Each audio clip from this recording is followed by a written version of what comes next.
நான் இவ்வளவு உண்மையாக இருந்தும் எனக்கு ஏன் இந்த துரோகம் நடந்தது என்று நீங்கள் எப்போதாவது அழுததுண்டா? வாழ்க்கையில் நாம் மற்றவர்களை நம்புவது தவறு கிடையாது. ஆனால் அந்த நம்பிக்கை நம்மையே அழிப்பதாக மாறும்போதுதான் நாம் ஏமாற்றப்படுகிறோம். உங்கள் அன்பு, உங்கள் பணம், உங்கள் உழைப்பு என எதையாவது ஒருவரிடம் கொடுத்துவிட்டு இன்று ஏமாந்து போய் நடுத்தெருவில் நிற்கிறீர்களா? கவலைப்படாதீர்கள். 2000 ஆண்டுகளுக்கு முன்பே கௌதம புத்தர் இதற்கு ஒரு தெளிவான தீர்வை சொல்லியிருக்கிறார். புத்தர் சொல்கிறார், உன் அறியாமையே உன் எதிரிக்கு கிடைத்த ஆயுதம். நாம் ஏன் ஏமாற்றப்படுகிறோம்? மற்றவர்கள் பலசாலிகள் என்பதாலா? இல்லை, நாம் நம்முடைய விழிப்புணர்வை இழந்ததுதான் காரணம். இந்த வீடியோவில் யாரிடமும் எப்பொழுதும் ஏமாறாமல் இருக்க புத்தர் காட்டிய 5 ரகசிய வழிகளை பற்றி பார்க்க போகிறோம். இந்த நிமிடம் உங்கள் வாழ்நாள் முழுக்க உங்களை ஒரு பாதுகாப்பு வளையத்திற்குள் வைக்கும். வாங்க வீடியோக்குள்ள போகலாம். அதுக்கு முன்னாடி நம்ம சேனலை சப்ஸ்கிரைப் பண்ணதவங்க மறக்காம சப்ஸ்கிரைப் பண்ணிடுங்க.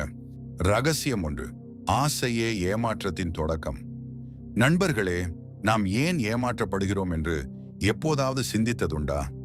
உண்மை என்னவென்றால், நம்மை மற்றவர்கள் ஏமாற்றுவதற்கு முன்பே நம்முடைய ஆசை நம்மை ஏமாற்றி விடுகிறது. புத்தர் சொல்வார், ஆசையே துன்பத்திற்கு மூலம். யாராவது உங்களிடம் வந்து, இந்த ஒரு வேலையை மட்டும் செய், உனக்கு லட்சக்கணக்கில் பணம் வரும் என்றோ, இந்த ஒரு விஷயத்தை மட்டும் நம்பு, உன் கஷ்டமெல்லாம் மாயமாய் மறைந்துவிடும் என்றோ பெரிய வாக்குறுதிகளை தரும்போது உங்கள் அறிவு அங்கே வேலை செய்வதில்லை. ஏன் தெரியுமா? பேராசை எங்கே நுழைகிறதோ அங்கே பகுத்தறிவு வெளியேறிவிடும். ஒரு மீன் தூண்டிலில் இருக்கும் புழுவை மட்டும் பார்த்துவிட்டு ஓடிச் சென்று அதை கவ்வும் போது அந்த புழுவுக்கு பின்னால் ஒரு கூர்மையான இரும்பு முள் இருப்பதை அது பார்ப்பதில்லை. அதுபோலத்தான் பெரிய வாக்குறுதிகளும். அந்த வாக்குறுதி தரும் லாபத்தின் மீது உங்களுக்கு இருக்கும் ஆசை உங்கள் கண்களை மறைத்துவிடும். இனி யாராவது உங்களுக்கு பெரிய ஆசை காட்டினால் ஒரு நிமிடம் நில்லுங்கள். இது சாத்தியமா என்று உங்கள் அறிவை கேளுங்கள். ஆசையை அடக்கியவன் அறிவுள்ளவன், அறிவை ஆள்பவன் யாராலும் ஏமாற்றப்பட மாட்டான். ரகசியம் 2, முகஸ்துதி எனும் வலை. அடுத்ததாக மிகவும் ஆபத்தான ஒரு வலை, அதுதான் முகஸ்துதி. அதாவது நம்மை பற்றி நமக்கே தெரியாத புகழ்ச்சிகளை அடுக்கும் போது நாம் அப்படியே மெய்மறந்து போய்விடுகிறோம். புத்தர் தன் சீடர்களிடம் அடிக்கடி சொல்வார், உன்னை புகழ்பவர்கள் எல்லோரும் உன் நண்பர்கள் அல்ல. சிலர் உங்களை தேடி வந்து, உங்களைப் போல ஒரு புத்திசாலி யாரும் இல்லை, உங்களால் முடியாதது எதுவுமே இல்லை என்று வானளாவ புகழ்வார்கள். ஏன் தெரியுமா? உங்களை அந்த புகழ்ச்சியில் மயக்கி உங்களிடமிருந்து ஏதோ ஒன்றை பறிக்கப் போகிறார்கள் என்று அர்த்தம். தேனை தடவி பேசும் வார்த்தைகளில் விஷம் இருக்க வாய்ப்பு அதிகம். புத்தர் சொன்ன நிதானம் இங்கேதான் முக்கியம். உங்களை புகழ்ந்தாலும் சரி, இகழ்ந்தாலும் சரி, உங்கள் நிதானத்தை இழக்காதீர்கள். ஒருவர் உங்களை புகழும்போது, இவர் ஏன் என புகழ்கிறார், இதற்கு பின்னால் என்ன சுயநலம் இருக்கும் என்று நிதானமாக யோசித்து பழகிக் கொள்ளுங்கள். புகழ்ச்சிக்கு மயங்குகிறவன் புகழுக்கு அடிமை. அடிமையை ஏமாற்றுவது மிக எளிது. ரகசியம் 3, சுய விசாரணை, காலாமா சூத்திரம். அதாவது புத்தர் ஒருமுறை காலாமா என்ற இடத்திற்கு சென்ற போது மக்கள் அவரிடம் கேட்டார்கள், ஒவ்வொரு குருவும் ஒவ்வொரு விதமாக பேசுகிறார்கள், நாங்கள் யாரை நம்புவது? அப்போது புத்தர் சொன்னதுதான் காலாமா சூத்திரம். இது இன்று வரை உலகிற்கு தேவைப்படும் மிகப்பெரிய பாடம்.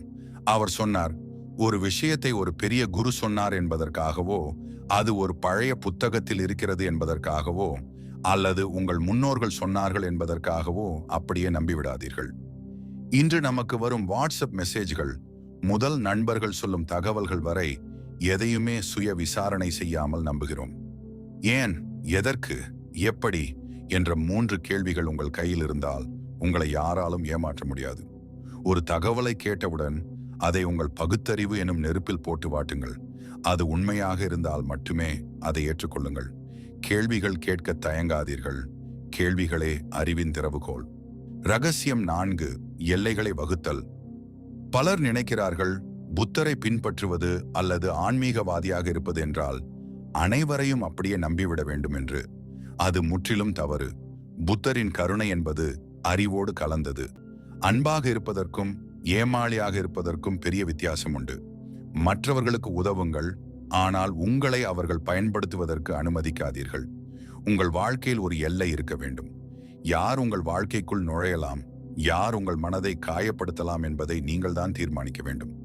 புத்தர் ஒருபோதும் அநியாயத்திற்கு அடங்கி போகச் சொல்லவில்லை. மாறாக அநியாயத்தை அமைதியான வலிமையோடு எதிர்க்கச் சொன்னார். இல்லை என்று சொல்ல வேண்டிய இடத்தில் உறுதியாகச் சொல்லுங்கள். அது உங்களை தீயவர்களிடமிருந்து பாதுகாக்கும் ஒரு கவசம். கருணை காட்டுங்கள், ஆனால் உங்கள் தற்காப்பை ஒருபோதும் கைவிடாதீர்கள். ரகசியம் 5. தனிமை தரும் வலிமை. இறுதியாக உங்களை யாரும் ஏமாற்றாமல் இருக்க மிக முக்கியமான சக்தி தனிமை. பலரும் தனிமையை கண்டு பயப்படுகிறார்கள். ஆனால் தனிமையில் இருக்க பழகியவனை இந்த உலகத்தில் எவராலும் எளிதில் ஏமாற்ற முடியாது. ஏனென்றால் கூட்டத்தோடு இருப்பவன் மற்றவர்களின் எண்ணங்களுக்கு அடிமையாகிறான். ஆனால் தனிமையை ரசிப்பவன் தன் சுயத்தை அறிகிறான். அவனுக்கு மற்றவர்களுடைய அங்கீகாரம் தேவைப்படுவதில்லை. மற்றவர்கள் தன்னை மெச்ச வேண்டும் என்ற கட்டாயமில்லாததால் அவன் புகழ்ச்சிக்கும் ஆசைக்கும் மயங்குவதில்லை. புத்தர் காடுகளிலும் மலைகளிலும் தனிமையில் இருந்துதான் ஞானம் பெற்றார். அந்த தனிமை அவருக்கு தெளிவை தந்தது. நீங்களும் தினமும் சில நிமிடங்கள் தனிமையில் அமர்ந்து உங்களை நீங்களே கவனியுங்கள்.